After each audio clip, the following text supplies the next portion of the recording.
এবার এটাকে কালার করতে হবে। সিম্পল একটা কালার আমি তোমাকে দেখাবো। দেখো, এটা হলো পিঙ্ক কালার। ওকে, এই পিঙ্ক কালারটা আমি নেব। কালার সবসময় একটু গোড়ার দিকে ধরবে, যাতে কালারটা ভাঙবে না।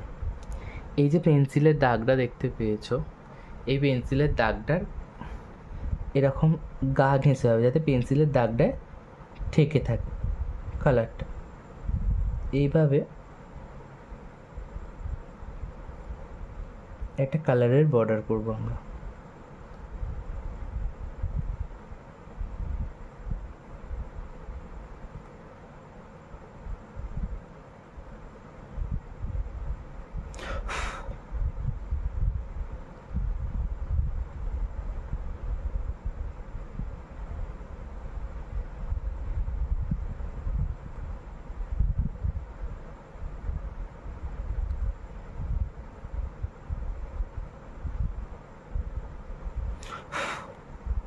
কালারের বর্ডার করলাম।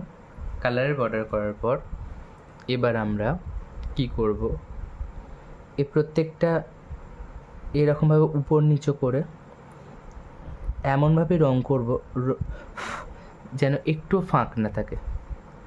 আচ্ছা, এই যে মাঝখানের লাইনটা, এটা আমরা মুছে দেবো। হ্যাঁ,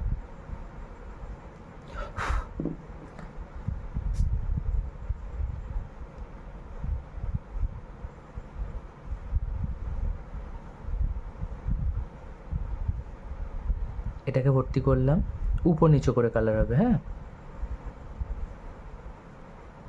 এটা ভর্তি করলাম, বা আস্তে আস্তে করে এইভাবে ভর্তি করে দেবো।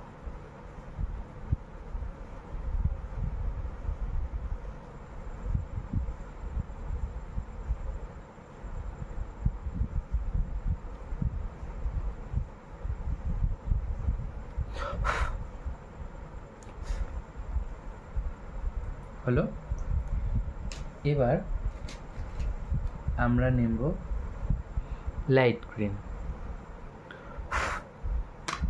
আচ্ছা, এখানটা একটু একটু ফাঁকা আছে, এগুলো আমরা পিঙ্ক দিয়ে বুঝিয়ে দিলাম। এবার নিয়েছি লাইট গ্রিন। লাইট গ্রিনটা দিয়ে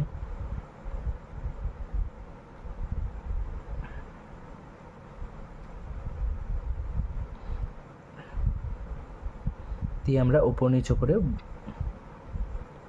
বুঝিয়ে দিলাম। ওকে, আচ্ছা, এটা কালার হয়ে গেল। তুমি এটা যতগুলো ড্রয়িং করেছো তুমি কালার করে ফেলো। ওকে।